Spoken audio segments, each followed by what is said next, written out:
Namaste from all guys, my name is Arvind and welcome back to YouTube channel. So guys, recently I have applied for a long-term visa for my in-laws, and in this video I want to share my experience and also some of the mistakes while I was applying for this visa. So my father-in-law will also join me in this video and he will also share his experience.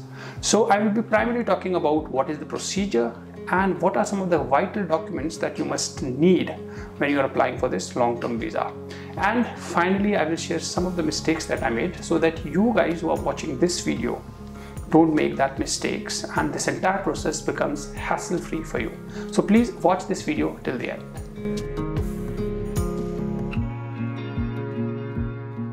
Let's make this video in a little bit of more interactive kind of a way rather than me sharing all of the information with you guys. I will ask some of the questions from my father-in-law, Advocate Prem Prakash Chauhan ji.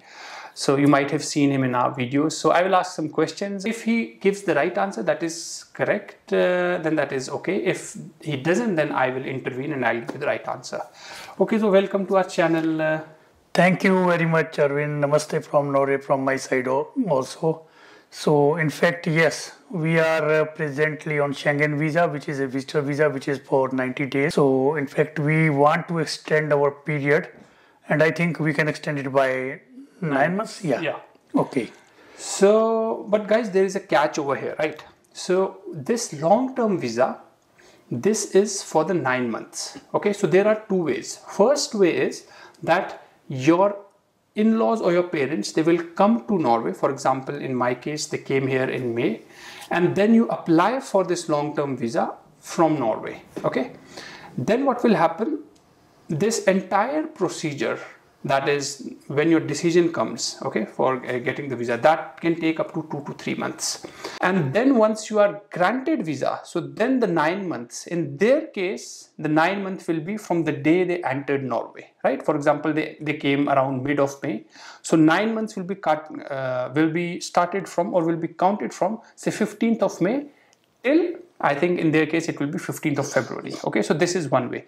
So what is advantage of this is that while you are waiting like them, like while they're waiting, they can still stay in Norway. So in that case, that is a good thing.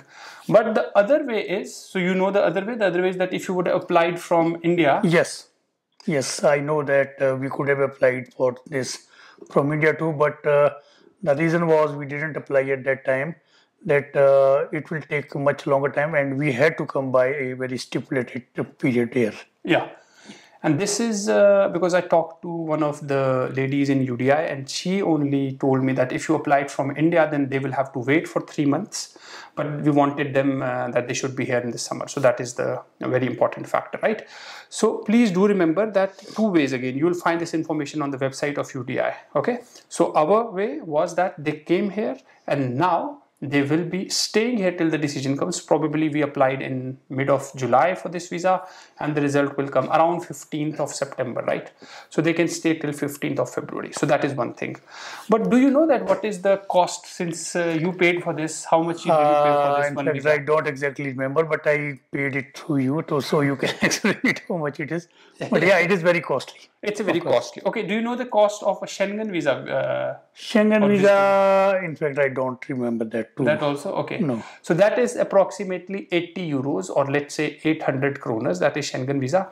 And this long-term visa, this is 11,900 kroners. That is so approximately 12,000 kroners. If you convert it into INR, let's say the conversion rate is 8. So around 1 lakh rupees you have to pay for this, right? But the advantage of this visa is that once you get this visa, you get actually a card, which is a resident card, and you can have multiple entries. Okay. But in fact, in your Schengen visa also, you have multiple entries. Yeah, I have applied for multiple entries. So if your parents want to stay for 3 months and if that they want to do multiple entries, then Schengen is an option. But if they want to stay for quite, say, up till 9 months, then long-term visa is one of the alternatives. Okay. One very important thing about the documents, and that I will ask my father-in-law, that the list of documents you can see over here, that what are the documents, and even on the website of UDI they have specifically mentioned. But one very important document that is required for this long-term visa is a birth certificate of your parents or your in-laws, right? So in your case, did you have a birth certificate? No, that was the biggest difficulty. In fact, Birth Registration Act has come into force after 1966, when probably it has been made compulsory. Before that, it was not compulsory for registration, and we lived in a village, and our birth was not very correctly recorded in the birth register. So that was a big difficulty, because that didn't match with our passport birth, which is we take usually from the school registration birth, which is considered as correct for all purposes and intents in India. Okay. Yeah. So then this was a big problem, that both of my in-laws, they didn't have the birth certificate. So then what to do in that case? Again, I called UDI, and then they said that it's okay if they don't have a birth certificate, but you should give a proper justification of why you don't have it. So there is a template given by UDI, and you have to write all of this. So whatever my father-in-law just said, since he's a lawyer, so he put it in a very, very, I would say, comprehensive and in a very elegant way. Right, so that is, if you are missing some kind of a very important document, then you have to give a very strong argument that why that is missing. Now, since we are talking about a birth certificate, let's talk about the birth certificate of the reference person. So in this case, the reference person is, like for my in-laws, the reference person is Shailja, because they are the parents. So I cannot be the reference person, right? I can be the guarantor, but I cannot be the reference person. So the reference person should also have a birth certificate. So this is a very important distinction that we should make. She is a reference person, I am not, even if I am giving the financial guarantee. Okay, so even Shailja didn't had a birth certificate. So then again, how did we manage the birth certificate? Because her birth was recorded in the birth register at panchayat level, so we had to send request to some person there. They procured it, and then because you visited India during that time, so you got it posted at Delhi, and you brought it along with you. Yeah. So getting your documents apostilled is very, very, very important, right? So we have a separate, I think, kind of a video that how you can get this apostille. So we paid around 2,500 rupees in order to get apostille, because we wanted it really fast. Otherwise, it's a very cheap service which you can get.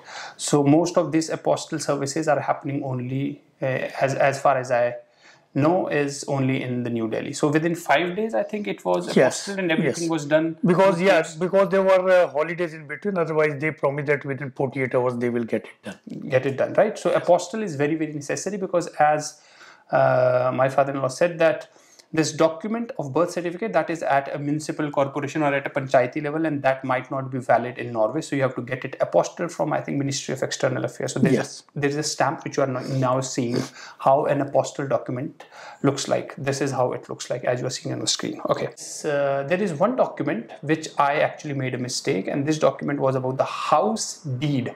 So it was written there should be a house deed or an agreement. So if you are renting a house, then you have a lease agreement, right? So that is easy to get.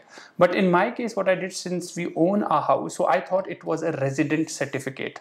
So resident certificate is different than a house deed. So when we went to the police station, then the lady over there said that this is a wrong document and you cannot, you need a different document, right? So it was basically a house deed, or as in Norse it's called as husskjøtte. So then what I did was that we actually scanned it, and then you go to the UDI website and go into your application form, and then there you can upload the documents. So that is one of the ways in which, if you are missing some kind of a document, then you can upload it. So this was, I think, one of the mistakes that I made while applying for this. And now the next thing that I want to ask my father-in-law is about that. How was his experience when with all this process?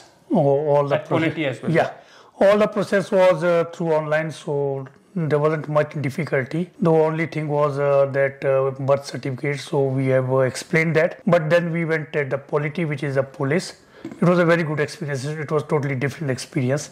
They're very neat and clean system of dealing with the persons. So we went there, they took our all biometrics, and they took our information, which was already in the forms filled. It didn't take us much time. No. In fact, there was a timing given to us, and we reached in time, and Everything was yeah. And guys, as he explained that it's basically a very simple process. They don't ask any questions. It's not an interview session that they will ask you why do you want to stay here, etc., etc. Right? Because as parents, you might be scared that okay, they might ask us some questions. So that is nothing of that sort, right? Yeah, they only check the documents, whether they are in order or not. That's all they do. And the concept of police here is not to get people scared. So, and they are very humble and very nice. So don't be scared about this. Okay. So I think these were some of the lessons and some of the mistakes that we wanted to share with you. And just again, I'm repeating that it is a multiple entry resident card that you get, and it is valid for 9 months, right? So your parents can go in and off with that. But the catch here is that if they stay in Norway for 9 months, they cannot stay or they cannot come back to Schengen for the next 9 months, right? So hopefully this video provided some information to you.